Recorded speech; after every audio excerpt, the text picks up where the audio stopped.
shit. 啊，冇喎。Okay. Guys, doing some quick maintenance during water change. Figure out scrape the back glass for the Caroline algae. You know this is precarious position I'm in right now. So as I was scraping And your Caroline underwear. algae, I knocked off that big piece of rock. I tried to hold on to the rock, but in the process, I kind of knocked over an entire Monti Cap colony. I talked about fragging it, but here's a chance.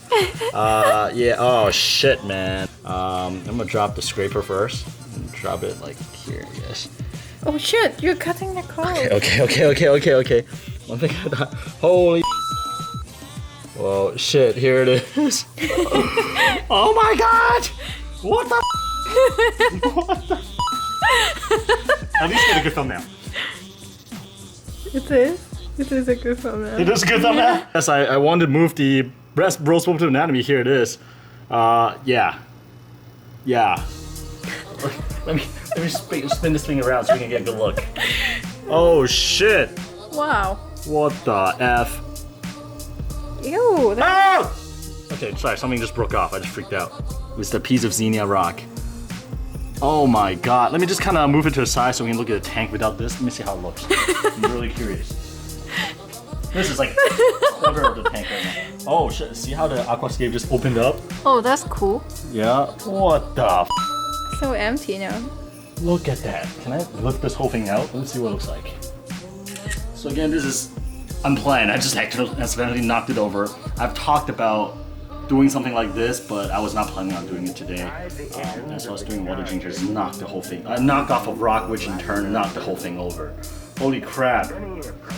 But as you can see, the other big piece of rose anatomy is down here, so it may be a good chance to actually move this guy as well, because it's kind of in a precarious place. Man, the thing just kind of happened in this hobby, doesn't it? Jeez, where's the bicolor blending? Get that little guy. Right. Yeah, almost the size of my head, right? Yeah. Oh jeez, man, what the? 超靈智啊，babe。 Oh my gosh. Okay, I mean, like to a lot of you guys, this is probably not that big, but to me, this is almost a quarter of this tank.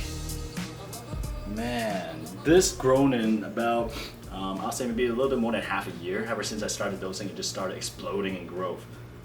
But here it is. Jesus, what did I do? Did I put it back? Did I just cut it up now?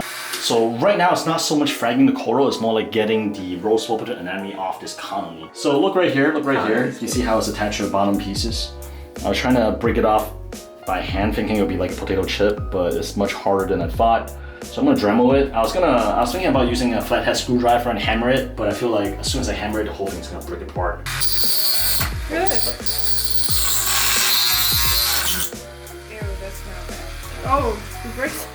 Oh, don't do what I do. This is not the proper way to frag coral, probably. Right now, I'm just trying to cut a piece out to easily get the rose water anatomy. This is not a how-to video. This is my holy shit, I'm freaking out video.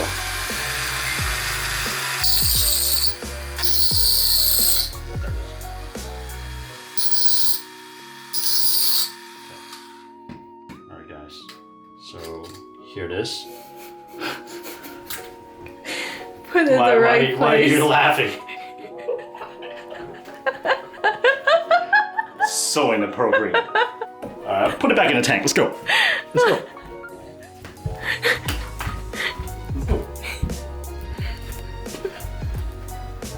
Alright, it's really blue right now, but it's okay. I'm gonna drop it in really quick here. Again, this is just temporary. I'm sure the rose anatomy is gonna move off this little piece and onto the rock structure, and that is my goal. Moments later. Guys, so as you can see, the Monti is kind of in pieces. I kept 3 small pieces right here, but the anatomy is actually coming off this Monti really cleanly. So I'm gonna try to just kind of pop it off. Try to rub his foot. And then we're gonna place him directly on the rock. See how it's coming off right now? Do it. See how it's kind of just like, whoop, there it is. All right, so we don't need that. Now we're gonna put it right in this crevice.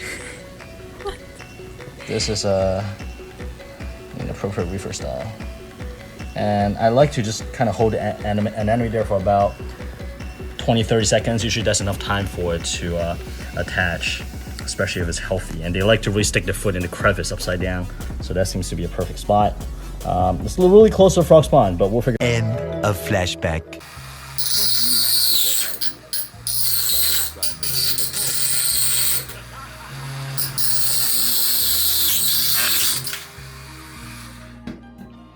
That's one piece right here.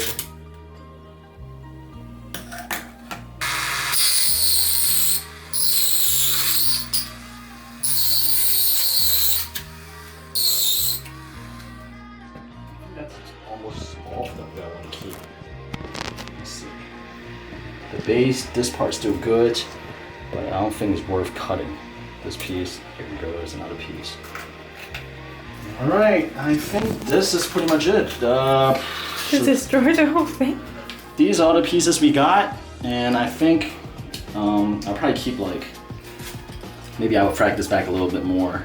I'll probably keep this piece for the rock, and I want to add a little offshoot to the side, so we get a little shelf going. I think that'll be pretty cool.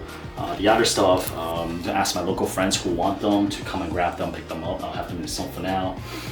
So let's get them all back in the tank, epoxy them into place, and then basically gotta finish the water change. Yeah, fun times. All right, so here are the rest of the MONTI cap. Shit. Just kidding, that's just a skeleton I was gonna throw away. It's like a broken heart. Collecting the pieces. Some of these are actually good. So we're gonna use it for frags.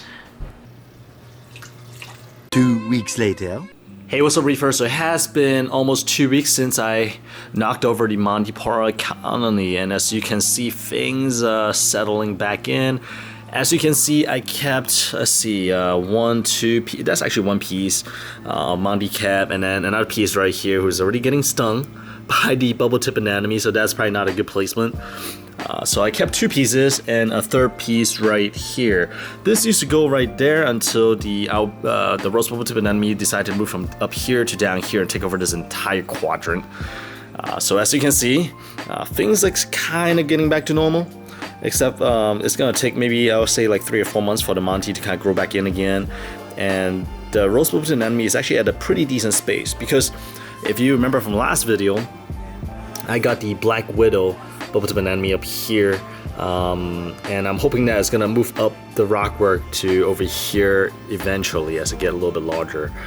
So I think, like, in terms of placement, everything is good, and by fragging the Montipora cap right here and also giving away the larger bubble tip anemone, it really opens up the rockscape a little bit, and I'm starting to like this look. I would like something to be over here, but that space is kind of reserved for the Black Widow bubble tip anemone once you get to a certain size. So I still got this piece right here. Most likely I'll try to find some space over here to place it, otherwise I'm just gonna have it join the rest of the frag down here. I have to dial back the red a little bit, otherwise you won't be able to see any of the frags in here, but these are all the leftovers. Alright, let me move the light out of the way so it's easier to see. So as you can see here, we still got quite a few large pieces of the Red Monti cap in the Refugium. So 2 weeks ago, after this happened, I fragged up the Monti cap. I posted it up on Instagram, asking anybody near DC, Maryland, Virginia area, whoever wants a frag, let me know. It's yours free. So a couple of you hit me up. I gave away a couple frags, and we still got quite a bit over here. Check these out. So I'm continuing to give them away. If you're in the area, let me know. And this is actually a good chance to plug my Instagram account at Inappropriate Reefer. I actually do a lot of short updates on it, almost daily, whether it's video or pictures. And actually, I talk about a lot of things that I do not cover in the videos. A lot of, I wouldn't say behind the scenes stuff, just a lot of shorter stories that doesn't make sense to make into a YouTube video. So definitely check out my Instagram at Inappropriate Reefer, especially if you enjoy the YouTube content. And it's really interactive on there as well. So that was a plug for my Instagram account at Inappropriate Reefer. Well, with that said though, this would actually make for a really good segue into talking about this Refugium light. So I've had this for about half a year, love this light. Quite a few people asked me about it. I couldn't say too much about it since this light is not out in the US market yet, but it is finally here and I can finally talk about it. So without further ado, let's talk about this Refugium light. Hey, what's up, Reefers? There's a piece of equipment that I've been dying to tell you guys about because a few of you have actually asked about it. I wasn't able to say anything about it because it has not been released in the US yet. It is finally here, and I'm really glad to finally be able to introduce this to you guys. The Zetlight E200S Refugium light. Check this out. So the story goes like this. I was using a Power 38 hydroponic light over my Refugium like a lot of people do. I was getting good growth, everything is good to go. I was basically using a Home Depot clamp light body with the Power 38 bulb in there. Again, a lot of people do this, and things were good. Except one day, the main return line popped out and salt water started spraying on the light and it fried everything. Dude, it was bad. Thankfully, the power surge kicked on, the fuse jumped, so everything just got turned off, but still, I was smelling smoke coming out from here. When I plugged everything back in, smoke started coming out from the Power 38 bulb. I was crapping my pants. So for a few days, this Refugium was without a light. That's when Walter from Zetlight reached out to me because he saw that I had this issue and I was looking for a Refugium light. He said that there's a light that is about to come out into the market in the US. It's not here yet, but they'll be happy to send me one. So I was like, yeah. So here it is, the very sexy Zetlight E200S. This light is beautiful, it's sleek, it's powerful, it is growing macroalgae really, really well. So let's talk about the pros and cons. The con first, because dude, the only con I have is the gooseneck, even though that is also part of the pro. With the gooseneck, I have a love-hate relationship because while I can position it however I want, and it actually stays, okay? Like, it doesn't sag over time. The issue I have with this gooseneck is that on the initial positioning, I have to overdo it a little bit because always kind of, it doesn't stay there. Like, if I let go right now, you see how it kind of bounces up a little bit? So it doesn't stay there exactly. I'll have to kind of guess. I'll try and error where it stops after I let go. For example, like this, I let go, it bounces back like to here. So that means that I need to go a little bit more. So when it comes back, I know where it's gonna stay. So that is only my annoyance. But once you have it set, it stays there pretty well. And I do like the flexibility of like now I can set exactly how high it is that I want to stay, or how far, or how much in. And of course, I can turn this completely because there's just a screw right here. I can turn the light horizontally if I need to. But that's my love-hate relationship with the gooseneck, and that is pretty much the only con I can find with this light. Otherwise, this light, dude, I have zero complaint about it. It grows macroalgae really well. Right now my tank is really balanced, so the macro has not been growing that much for the past 2 weeks. But you should have seen this tank in the last, I think, a month, 2 months. I wish I did a video then. I have this Refugium gets full, I think every 2 or 3 weeks, and I pull out chunks and chunks of these grape algae, and has been growing under this Zetlight E200S. Another thing I really look for in my future Refugium light now is waterproof. In terms of waterproof, this is IP64 waterproof. There has been some water splashes on here from like doing tank maintenance and stuff like that, and there was actually a lot of water markup here before it saw creep. I just cleaned it off before the video. No issue at all, did not miss a beat. And the light is only as good as its output, right? Now, I am not a tech geek, so I cannot really make too much sense of this, but for those of you that are, here is a chart. Basically, they are catered towards photosynthesis, macroalgae growth, and here are the physical dimensions and the actual power draw. So another really nice bonus of this light is that it is Wi-Fi enabled, meaning that you can actually log onto this light with your phone and make adjustment there. The Power 38 and stuff like that, those are pretty much bare bone, nothing on there, so I hook it up to a mechanical timer. So for this, you can actually log on the phone using the Horizon Aqua application. You're able to like adjust timer and stuff like that. So the bottom line is that this is a beautiful Refugium light. It looks gorgeous, it is powerful, it has some nice bonus feature all packed into the small package right here. I would recommend it and gives it super thumbs up. So once again, Walter from Zetlight, thank you for hooking me up with this light. Really appreciate it. And for those of you who want to learn a little bit more about these lights, again, I will have a link in the video description below.